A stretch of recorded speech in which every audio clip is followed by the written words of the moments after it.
Dito makikita nyo yung mga post ni Susan Yance or known as the Savvy Filipino Lawyer.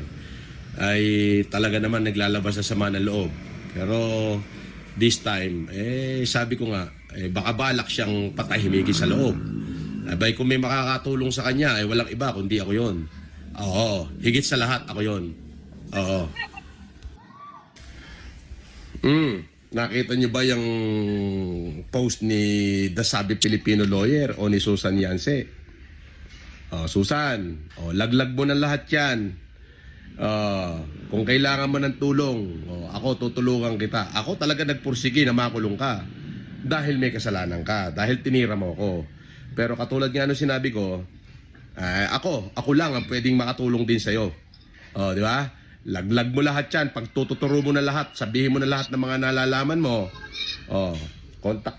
Call my lawyer, okay? And I will give you the help that you need. Yun. Totoo naman, ako talaga pinursige ko para mahuli ka. Ako nga pumunta sa Mandaluyong para makuha yung alias warrant of arrest mo. Alam mo naman yan.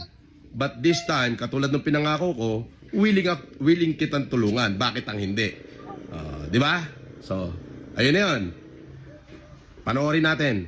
At kung makikita nyo, diyan, kilalang kilala ni Susan Yance o ni fake lawyer o ni The Savvy Filipino Lawyer, si Pudgenius. Talaga nag-uusap sila. We need you. Gumagano pa si Pudgenius. Susan, ako lang ang pwede makatulong sa'yo. Ilaglag mo na lahat yan. Pagtuturo mo na sila naman ang mahoyo din. Hindi ka nila pinakinabangan eh. So hindi ko kailangan pakinabangan kita.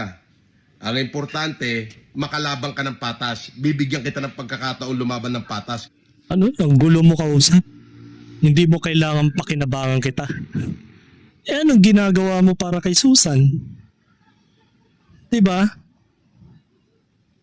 Ano bang tawag dyan?